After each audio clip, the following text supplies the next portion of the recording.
Thanks so much. So I'm Emma Best, and as I said earlier, I'm the candidate in the North East, which is Hackney, Islington and Waltham Forest, as well as being a list candidate for the Conservatives, and I'm here representing Sean today.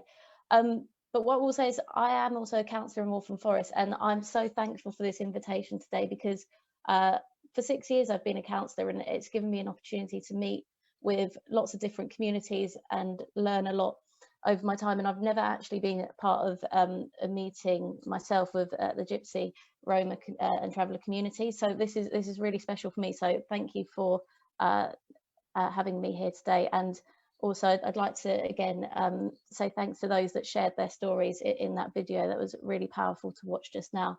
And I'd also like to thank you for the manifesto. I thought it touched on really the heart of the issues that we need to tackle for the community today. So I'd like to run through that in response. So firstly, starting with the COVID-19 impact, which we know has really affected already marginalised and minority groups, and that's no different here. We know that only 20% of families who contacted the Roma support group in 2020 had the IT equipment, which made it which enabled them to join online classes successfully, access information and fill on online support forms.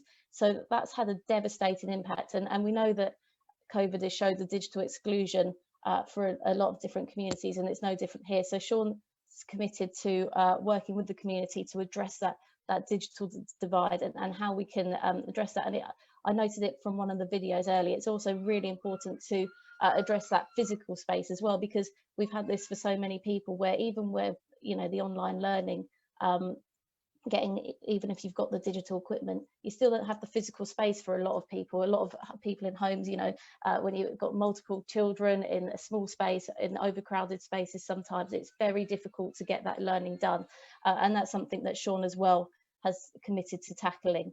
I thought the next point on mental health, of course, that's so important, and actually mental health can only be tackled by tackling the other 3 pillars that you've put there as well. So what we need to have to get that is a mayor that works with the community, is open and shows that support as well to all London. Obviously we can't speak to the personal circumstances that might affect people's mental health, but when you're part of a marginalised group which faces severe discrimination in society, myself, I know as part of as a minority group, that does bring its mental health challenges, and it always will do until we tackle that discrimination. So I think that's the next really important point is on hate crime. Sean's committed to ensure that MOPAC collects data on Gypsy, Roma and Traveller victims of hate crime and identify that as a distinct category.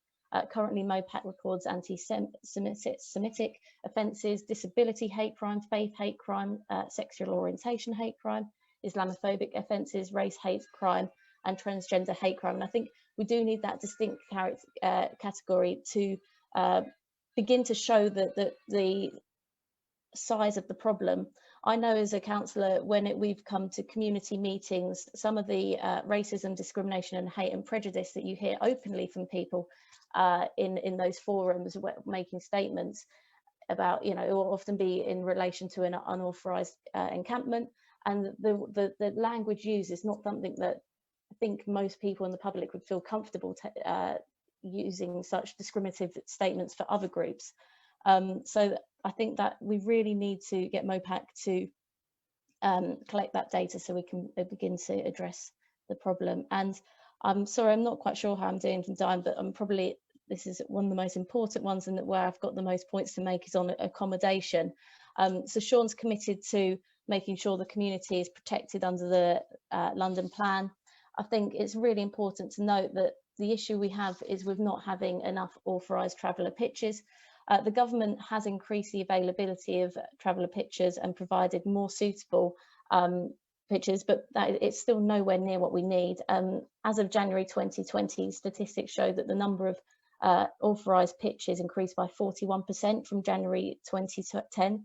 So the government is increasing pitches and working hard with local councils to do that too, but we know from assessment needs it's clearly not enough. In my own borough, of Waltham Forest, there's one public site and one private site with a total of 21 pitches in a borough with a population of 150,000 people.